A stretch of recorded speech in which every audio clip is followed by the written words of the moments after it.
Teuku Nyak Markam adalah seorang pengusaha kaya Aceh pada zaman pemerintahan Presiden Soekarno. Teuku Markam merupakan keturunan Ule Balang yang lahir tahun 1925 di Senundon, Aceh Utara. Pada 1957, ia terjun ke dunia bisnis dan mendirikan PT Markam. Ia melebarkan bisnisnya ke bidang impor mobil, beton, baja, serta senjata. Saking suksesnya, ia bahkan mampu menyumbangkan emas seberat 28 kg untuk pembangunan Tugu Monas. Selain itu, ia juga turut menyumbangkan dana untuk mendukung berbagai upaya pembebasan Indonesia dari Belanda. Namun, ketika Orde Baru, dirinya dipenjara pada tahun 1966 tanpa proses pengadilan. Ia dicap PKI dan Soekarnois, aset perusahaannya diambil alih oleh pemerintah dan menjadi cikal bakal BUMN yang kini bernama PT Berdikari Persero. Pada 1974, ia dibebaskan tanpa kompensasi apapun dan perusahaannya juga tidak dikembalikan.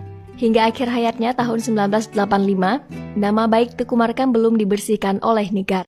Teuku Markam, pengusaha asal Aceh yang tajir melintir pada era Soekarno.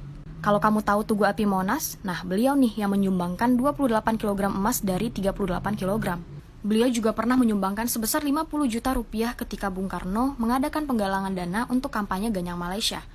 Beliau berasal dari keturunan bangsawan atau Ule Balang. Beliau juga mendirikan PT Karkam atau Kulit Aceh Raya Kapten Markam, di mana perusahaan ini memiliki hak eksklusif ekspor karet.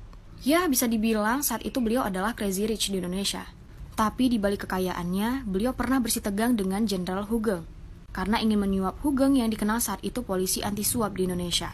Udah tahu polisi jujur di Indonesia cuma 3. Kalau nggak polisi tidur, patung polisi, dan ya Hugeng. Pakai acara mau nyuap lagi. Aduh. Beliau dikenal baik oleh Soekarno karena sifatnya yang royal. Tapi sayangnya kedekatannya dengan Soekarno menjadi batu sandungan bagi Markam. Setelah pergantian kekuasaan, Presiden Soekarno memenjarakan Markam tanpa bukti kuat karena tuduhan Soekarnois terlibat korupsi dan pemberontakan G30S. Beliau memenjarakan Markam selama 9 tahun di tahun 1966. Udah tertuduh, harta Markam malah dirampas pula. Kayak mobil, rumah, tanah, serta uang tunai 20 miliar dan US dollar 30 juta dirampas oleh negara. PT Karkam juga diambil alih negara dan diganti menjadi PT Berdikari, dengan orang-orang baru dan sama sekali membuang nama Markam di dalamnya. Kontribusi Markam di Indonesia memang berpengaruh, tapi kalau udah begini, bisa apa? Inilah fakta menarik dari Monas. Yang pertama, Monas mulai dibangun tahun 1961 dengan tinggi 132 meter dengan arsitek Sudarsono dan juga Frederick Silaban. Kemudian memiliki filosofi, yakni tiang Monas bermakna laki-laki dan kesuburan, dan pelataran cawan atau landasan bagian bawahnya tersebut melambangkan perempuan atau feminin. Lalu banyak melewati sayembara. Desain Monas dilakukan sayembara sebanyak 2 kali dengan diikuti oleh banyak peserta. Terdapat emas seberat 35 kg. Emas tersebut merupakan sumbangan dari Teuku Markam, seorang pengusaha yang berasal dari Aceh. Sempat beberapa kali ganti nama, yakni Lapangan Gambir, Lapangan Ikada, Lapangan Merdeka, Lapangan Monas, dan Taman Monas. Kemudian terdapat Museum Sejarah Kemerdekaan di dalamnya, yang mana sang saka merah putih disimpan di dalamnya. Dan yang terakhir, pembangunan Monas yang pro kontra, yang mana pada saat itu banyak mahasiswa tidak setuju karena dianggap pemborosan, karena mereka menganggap Indonesia butuh banyak membangun infrastruktur pada saat itu. Nasib penyumbang 28 kg emas di puncak Monas, hidupnya justru berakhir di jeruji. Siapa yang tak kenal dengan Monas atau Monumen Nasional? Tugu ini dibangun guna mengenang sejarah perjuangan Indonesia hingga akhirnya bisa merdeka dari Belanda. Monas sendiri merupakan proyek mercusuar kebanggaan Presiden Soekarno. Monas dibangun saat Indonesia masih dalam kondisi ekonomi yang sulit lantaran baru seumur jagung jadi negara berdaulat. Salah satu bagian paling menarik dari Monas adalah emasnya yang berbobot lebih 30 kg.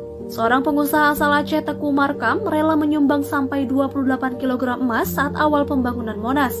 Pada puncak bangunan yang menjulang setinggi 132 meter, terdapat nyala obor yang terbuat dari perunggu seberat 14,5 ton dan dilapisi emas murni seberat 35 kg yang kini terus dilapisi hingga menjadi 50 kg.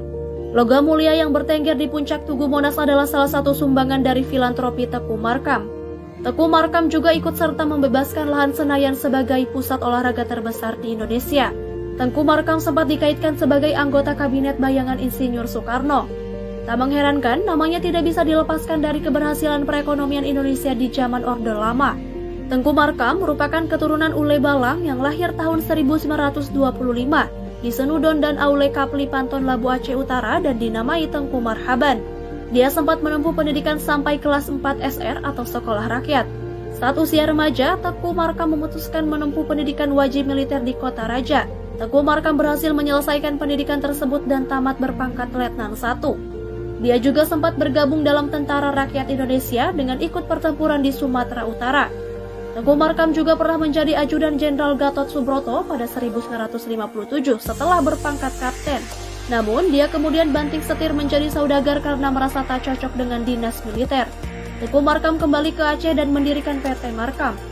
Jumlah kekayaannya sangat luar biasa hingga membuatnya pernah menyandang gelar orang terkaya se-Indonesia. Pada kesempatan inilah Teuku Markam bertemu Presiden Soekarno sebab saat itu pemerintah Orde Lama membutuhkan sosok pengusaha yang mampu mengurus perekonomian Indonesia. Semenjak saat itu peran Teuku Markam semakin bersinar semasa pemerintahan Orde Lama. Namun karena kedekatannya dengan Soekarno pula yang membuat nasibnya berubah drastis di era Presiden Soeharto. Tahun 1966 dirinya pernah ditahan tanpa proses pengadilan. Perannya semakin surut tak kala pemerintahan Orde Baru berkuasa. Di bawah Presiden Soeharto, Teuku Markam ditahan selama 8 tahun. Seluruh kekayaannya diambil alih oleh pemerintahan Orde Baru. Sebagian aset perusahaannya PT Markam kemudian diambil alih pemerintah dan menjadi cikal bakal BUMN yang kini bernama PT Berdikari Persero. Pada akhirnya di tahun 1985 Teuku Markam meninggal dunia. Pembangunan Monas sendiri bahkan sempat terbengkalai pada 1966 sampai 1972 karena pasang surut politik setelah peralihan kekuasaan ke rezim Orde Baru. Dalam sejumlah sumber disebutkan Monas diresmikan pada 12 Juli 1975. Namun dari penelusuran pemberitaan dan dokumen tak ada acara peresmian Monas. Kawasan Monas dibuka untuk umum melalui surat keputusan Gubernur DKI Jakarta Ali Sadikin nomor CB 11/1/57/72 tanggal 18 Maret 1972.